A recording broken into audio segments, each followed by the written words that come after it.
어느 두 친구가 길에서 서로 만났습니다. 그런데 한 친구가 심하게 불평을 하는 것입니다. 3주 전에 할머니가 돌아가셨는데 내게 20만 불을 유산으로 남기셨어. 그러자 다른 친구가 말합니다. 와, 진짜 좋겠다. 20만 불이면 어디냐? 그 친구가 다시 말합니다. 아니, 2주 전에는 외삼촌이 돌아가셨는데 나한테 30만 불을 유산으로 남겨주시더라고요. 다른 친구가 부러워하며 말합니다. 와, 그냥 앉아서 50만 불을 벌었네. 그런데 그 친구는 계속 불평 섞인 목소리로 말을 합니다. 지난주에는 고모님이 돌아가셔서 100만 불을 남겨주셨지. 와, 그럼 150만 불이 됐네. 진짜 부럽다. 근데 너는 왜 그렇게 불만이 가득한 거냐? 그러자 150만 불을 유산으로 받은 친구가 이렇게 말했습니다. 이번 주에는 아무도 안 돌아가셨잖아. 대부분의 사람들은 자신에게 주어진 현실에 대해 만족하지 못한다고 합니다. OECD 38개국 중 행복한 국가 순위를 매겨봤는데요. 한국은 38개국 중에 35위로 거의 최하위권을 기록했다고 합니다. 여러분의 행복 지수는 어떻습니까? 지금의 현실에 만족하며 살아가고 있습니까? 사도 바울은 모든 사도들 가운데 가장 위대한 사도라고도 할 수 있습니다. 본문에 나타나 있지만 그는 많은 은혜를 받은 사람입니다. 그는 큰 계시를 보았습니다. 그는 말할 수 없는 말들을 들었고 또 신령한 체험을 한 사람입니다. 그런데 그가 스스로 한 고백을 들어보면 이렇게 큰 은혜를 받았음에도 불구하고 그에게는 항상 어떤 육체의 가시가 있어서 항상 그를 괴롭혔습니다. 이 가시가 무엇인지에 대해 정확히는 알 수 없지만 끊임없이 큰 고통을 주는 무엇이 있었던 것 같습니다. 여기서 말하는 가시라는 말의 원어는요, 사실 말뚝이라는 의미와 더욱 가깝습니다. 아주 뾰족한 말뚝이 사람을 찌를 때 그 고통은 말로 할 수 없겠죠. 그래서 이 가시에 대한 여러 가지 의견들이 있었는데요. 먼저 존 칼빈은 이 가시는 바울에게 있어서 영적인 유혹이라고 했습니다. 너무 어려움이 많고 반대가 많으니까 복음을 전파하는 의무를 피하고 싶은 유혹을 받았을 것입니다. 그런 유혹에 빠졌을 때 그의 양심은 괴로웠을 것이라고 말했습니다. 복음은 전해야 하는데 반대에 부딪혀서 하기 싫은 두 마음이 늘 싸웠다는 것이죠. 마틴 루터는 바울이 직면할 수밖에 없었던 반대와 박해를 의미한다라고 말했습니다. 다시 말하면 그에게 반대하여 그의 일을 파괴하려는 자들과 끊임없이 싸움을 해야 하는 고통이 있었다라는 것이죠. 어디를 가든지 복음을 전하는 곳에 자기 말에 딴지를 걸고 자기를 감옥에 가두려고 하는 사람들과 다툼, 싸움이라고 말했던 것이죠. 로마 카톨릭에서는 이 가시란 육체의 유혹을 의미한다고 했습니다. 수도승들이 수도원에 갇혀 있을 때 그들은 성 본능이 마지막까지 억제하기 어려운 것임을 발견했습니다. 그들의 이상인 이 금욕주의에 따라 그것을 제거하기를 원했지만 그렇게 할 수 없었죠. 그래서 바울도 예외는 아니었을 것이다 라고 생각했던 것이죠. 하지만 본문에 나오는 가시는요, 일반적으로 생각하는 신체적인 어떤 질병을 의미한다고만 보기보다는 이 본문의 문맥을 이렇게 앞뒤 과정을 보았을 때 계속되는 핍박이라고 보는 견해가 가장 많습니다. 그러나 우리는 이 가시에 대한 해석을 이 성경에 기록되어 있지 않은 것을 이렇게 저렇게 추측하여 말할 필요는 없겠죠. 어떻든 바울에게 말할 수 없는 괴로움을 주는 어떤 어려움은 있었던 것은 확실합니다. 그래서 바울은 이 가시를 없애달라고 하나님께 기도를 하였습니다. 이 바울의 기도는 예수님께서 겟세마네 동산에서 드린 기도와 비슷한 점이 많습니다. 기도의 횟수도 3차례였죠. 기도의 내용도 비슷하죠. 예수님께서는 할 수만 있으면 이 잔을 내게서 떠나게 하여 주옵소서라고 기도했습니다. 사도 바울은 이 육체의 가시를 없애달라라고 기도했습니다. 그런데 이 기도에 대한 응답도 비슷하죠. 예수님께 대해서 이 잔이 없어진 것이 아닙니다.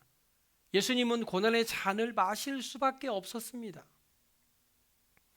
그러나 하나님께서는 예수님에게 큰 능력을 주셔서 그 고난을 견딜 수 있게 하셨죠. 이 사도 바울에 대한 대답도 거의 같죠. 내 은혜가 내게 족하도다라고 하면서 하나님은 바울에게 족한 은혜를 주셨습니다. 그러면서 하나님께서는 계속해서 이는 내 능력이 약한 데서 온전하여짐이라라는 의미심장한 말씀을 하시죠. 우리가 사는 이 세상에는 몸에 가시를 지니고 사는 사람들이 많이 있습니다. 모든 사람이 그렇다고 해도 과언이 아닐 것입니다. 아마 우리 중에도 바울의 몸에 가시와 같은 남모르는 고통을 당하고 계시는 분들이 많이 있을 것입니다. 그렇다면 내 몸에 있는 가시를 어떻게 해야 할까?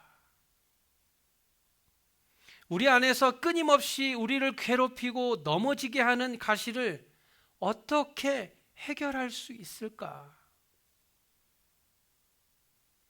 성경을 볼 때 바울은 이 육신의 가시를 혼자 해결하려고 하지 않았습니다.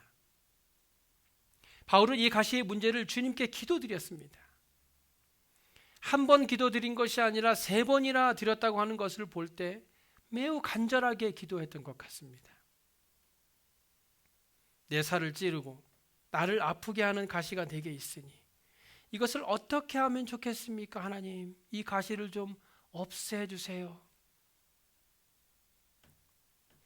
이것이 바로 첫 번째 해결의 길입니다. 우리도 이런 가시의 문제를 당할 때 혼자 해결하려고 해서는 안 됩니다.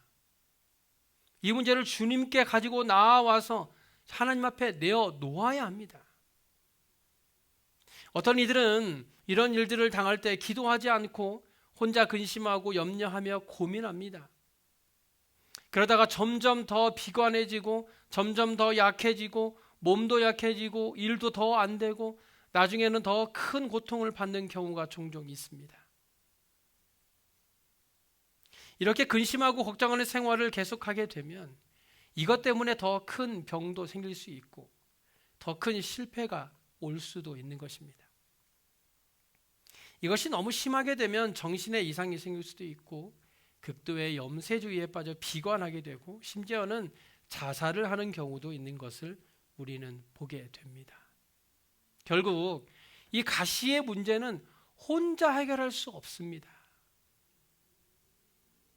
어떤 이들은 이 가시 때문에 주저앉아 원망만 합니다. 반항하죠. 왜 다른 사람에게는 이런 일이 없는데 나에게만 이런 고통이 있는가? 왜 내게만 이런 슬픔이 왔는가? 왜 하필이면 나만 이렇게 괴롭게 살아야 하는가 하며 사람을 원망하고 사회를 원망하고 심지어 하나님을 원망합니다. 이런 사람은 결국 자포자기하게 되고 모든 사람을 미워하는 마음만 생겨나게 되죠. 또 잘해주는 사람에게도 오히려 악하게 대하고 나중에는 흉악한 죄악에 빠지기까지 하는 사람들도 종종 있습니다. 이 가시 때문에 자신이 아프니까 괜히 남을 괴롭게 하는 것입니다. 열등감에 사로잡혀서 다른 사람에게 보복을 하려고 합니다. 이것은 가시의 문제를 해결하는 방법이 아닙니다. 내게 어떤 가시가 있어서 큰 고통이 오고 괴로움이 올 때 제일 먼저 해야 할 일은 이 문제를 가지고 주님 앞으로 가지고 나와 모두 쏟아놓는 것입니다. 아픈 사람은 의사를 찾아가야 하죠. 그런데 의사 앞에 가서 아픈 부분을 보여주지 않는 사람은 없습니다. 그곳이 어디든 벗어서 보여주어야 합니다. 하나님, 제가 이런 억울한 일을 당합니다 라고 주님 앞에 고백을 해야 합니다. 그것이 바로 해결의 비결입니다. 야고보서 5장 13절에도 너희 중에 고난 당하는 자가 있느냐? 저는 기도할 것이라고 말씀했습니다. 시편 50편 15절을 보아도 환난 날에 나를 부르라 내가 너를 건지리라. 환난을 당할 때 하나님을 부르라고 말씀하셨어요.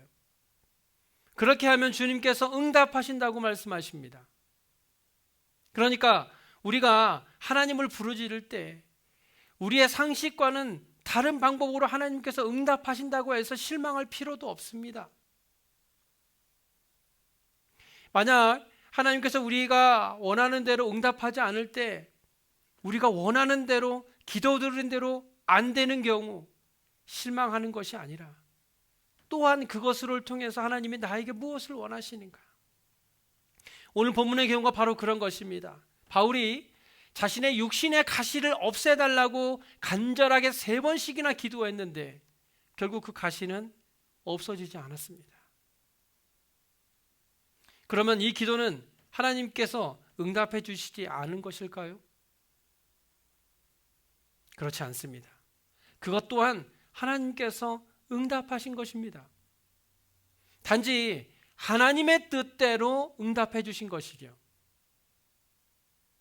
예수님도 겟세마네 동산에서 할 수만 있거든 이 잔을 내게서 떠나게 하여 주옵소서라고 했는데 하나님은 그 잔을 떠나게 하신 것이 아니라 그 잔을 마실 수 있는 힘을 주신 것입니다. 하나님께서 예수님에게 능력을 더하셔서 십자가의 고통도 견딜 수 있는 새로운 은혜를 베풀어 주신 것입니다. 그것이 하나님의 응답입니다. 바울의 경우도 역시 그렇죠. 바울의 몸을 찌르는 가시는 없애주지 않으셨지만 성경에 기록된 대로 내 은혜가 내게 족하도다 라고 하시며 그 가시를 능히 견딜 만한 족한 은혜를 주신 것입니다.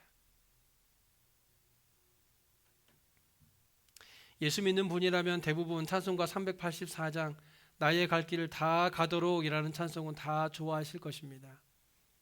이 찬송의 2절 가사가 이렇습니다. 나의 갈 길 다 가도록 예수 인도하시니 어려운 일 당한 때도 족한 은혜 주시네.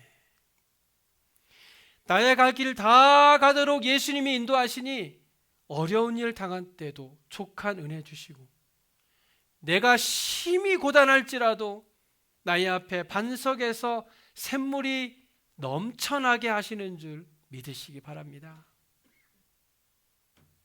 영국의 청교도들 가운데 가장 유명한 사람들이 많이 있겠지만 그 중에 이 철로역정이라는 책을 쓴 존 버년이라는 청교도가 있습니다. 이분은 복음을 전하다가 핍박을 받아서 투옥이 되었습니다. 활동적인 분이 수감이 되어서 가만히 있으려니 답답하고 민망하기 이를 데 없었습니다. 그런데 그때 이상한 음성이 들려왔습니다. 내 은혜가 족하다. 내 은혜가 족하다. 내 은혜가 족하다라는 똑같은 음성이 3차례 들려왔다고 합니다. 그제서야 이 존 버년은 내가 이렇게 감방에 있을지라도 주님께서 내게 족한 은혜를 주시는구나 라는 깨달음을 얻고 다시는 원망도 하지 않고 낙심도 하지 않고 오히려 기쁨으로 옥중 생활을 잘 했다고 합니다. 저와 여러분의 삶 속에서도 이러한 하나님의 음성이 들려지는 은혜가 있길 바랍니다. 하나님은 우리에게 이처럼 족한 은혜를 주신다는 사실을 우리는 믿어야 합니다. 고통도 견딜 수 있고 슬픔도 참을 수 있고 고독도 견딜 수 있고 실패도 극복할 수 있는 힘을 주실 것입니다.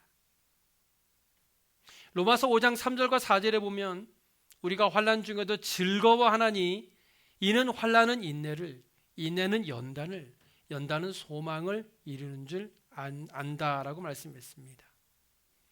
환난 가운데에서도 즐거워할 수 있는 족한 은혜를 주신다는 겁니다. 그런데 하나님께서는 우리에게 은혜만 주시는 것이 아니죠. 계속해서 하나님은 이는 내 능력이 약한 데서 온전해진다고 말씀하고 있습니다. 참 이상한 말이죠. 약한데 거기에서 온전해진다. 그 뜻은 가시가 있을지라도 이것을 잘 극복할 수 있는 힘을 주실 뿐만 아니라 오히려 그 가시로 말미암아 주님의 능력이 그 생활 가운데 온전히 이루어져서 하나님이 그를 쓸만한 그릇이 되게 하고 자기뿐만 아니라 많은 사람에게 축복이 되게 하는 은혜를 주신다라는 뜻입니다. 하나님의 능력은 약한 데서 온전해집니다.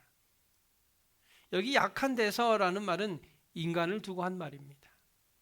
사람은 누구나 다 약하죠. 이는 여러 가지 가시와 같은 고통, 질병, 슬픔, 고독, 환난 같은 것들로 말미암아 사람이 약해지고 그 약함을 깨닫게 될 때 오히려 그리스도의 능력은 더 온전해진다는 것입니다. 그러나 인간이 스스로 강하다고 생각할 때에는 그 능력이 인간 가운데 온전하게 나타나지 못합니다.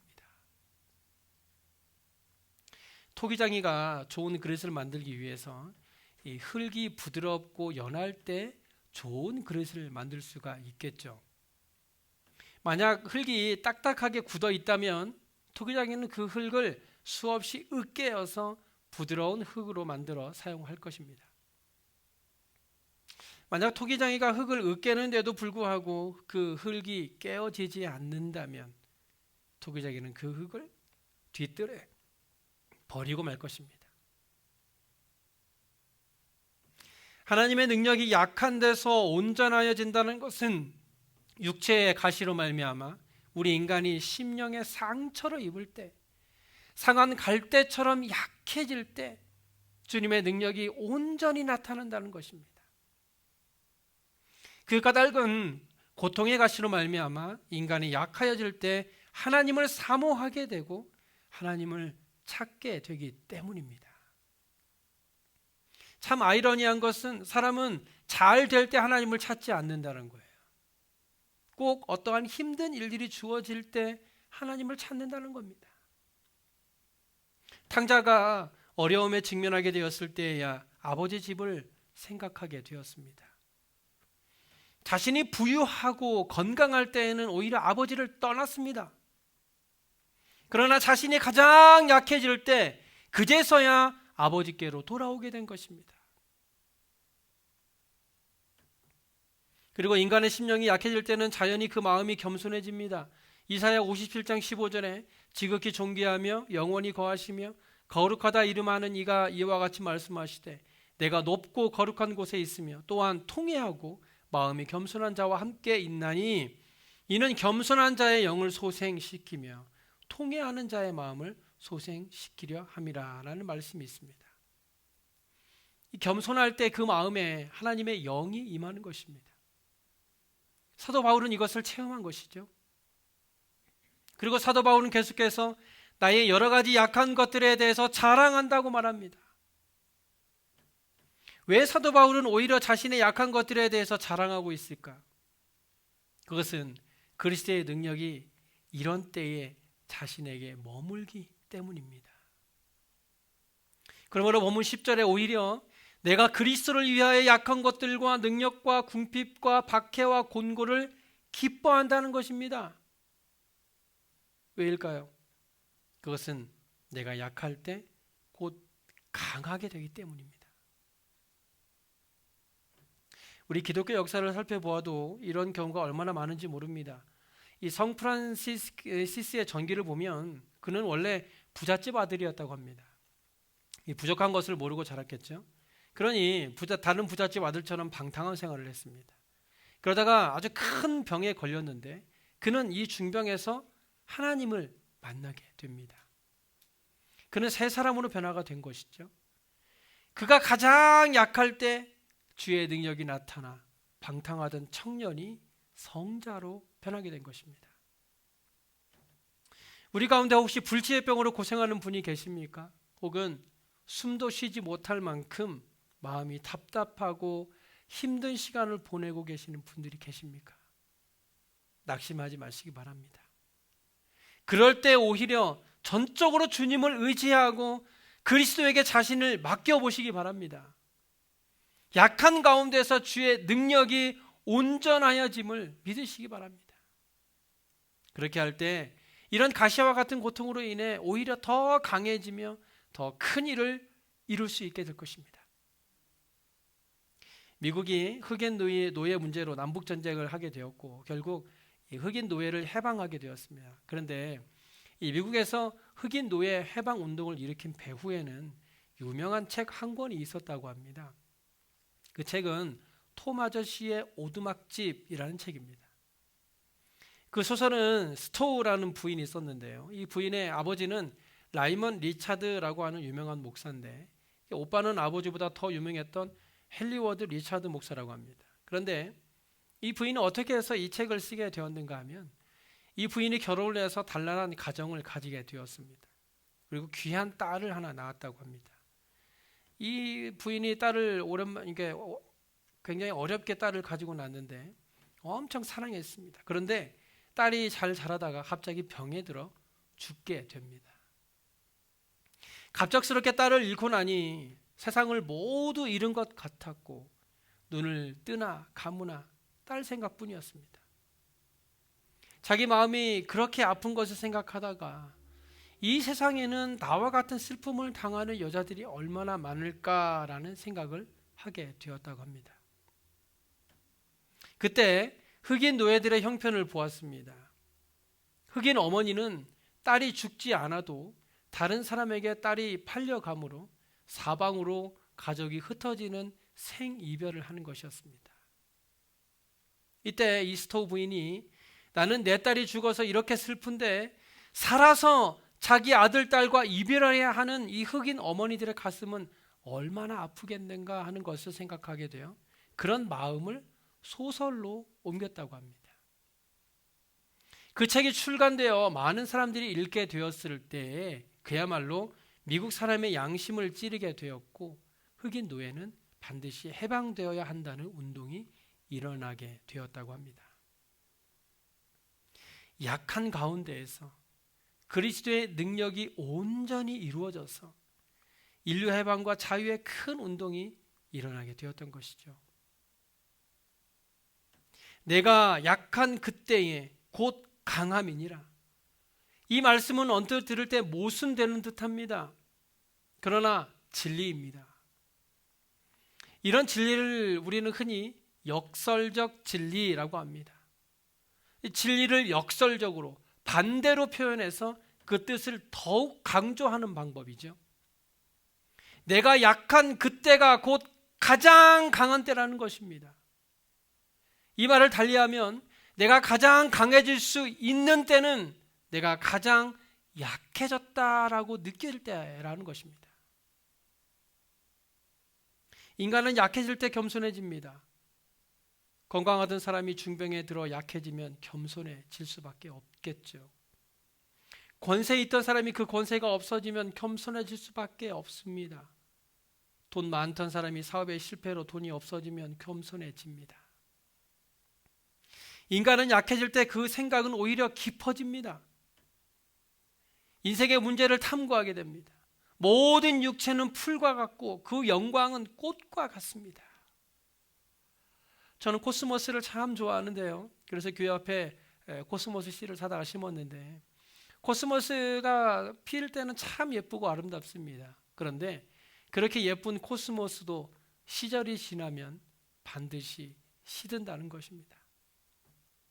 풀이 마르고 꽃이 시드는 것을 직면하게 될 때 인생을 깊이 생각할 수 있게 된다는 것입니다. 야고보서 4장 14절에 너희 생명이 무엇이냐? 너희는 잠깐 보이다가 없어지는 안개라고 말씀합니다. 사업에 실패하여 모든 것이 없어질 때 내 것이라고 생각했던 것들이 내 것이 아닌 것을 체험으로 깨닫게 될 것입니다. 세상에서 믿던 모든 것이 끊어질 그때에 새로운 차원의 세상을 발견하게 된다는 것입니다. 인생의 끝은 하나님의 은혜의 시작입니다. 인간의 절망은 하나님 안에서의 소망의 시작입니다.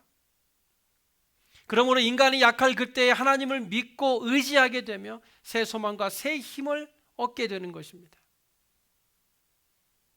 사람은 약해질 때 기도를 더 하게 되죠. 약할 때 하나님을 찾지 못하는 것은 절망적입니다. 약할 때 신앙을 찾지 못하는 사람은 불쌍한 사람들입니다. 길이요 진리요 생명이신 그리스도를 알지 못하면 결국 인간은 허무와 절망에 빠지고 맙니다.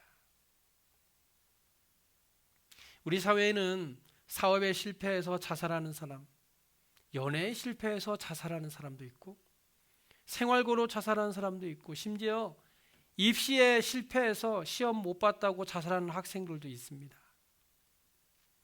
약할 때 강해지는 믿음이 없는 사람은 인생길을 바로 걸어갈 수 없습니다. 그러므로 주님께 나오는 사람은 약할 때 강해지는 은혜를 얻을 수 있습니다. 불행은 누구에게나 올 수 있겠죠. 누구나 약해질 때가 있습니다. 그래서 약할 때 강해지는 신앙이, 믿음이 반드시 필요한 것입니다. 우리가 약할 때 그리스도의 능력이 온전히 나타납니다.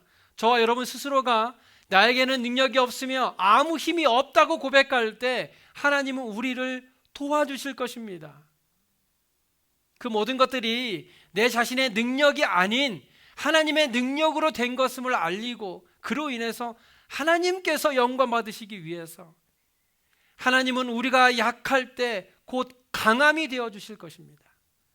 그리고 그 강한 은혜는 저와 여러분에게 너무나도 족한 은혜로 부어 주실 것입니다.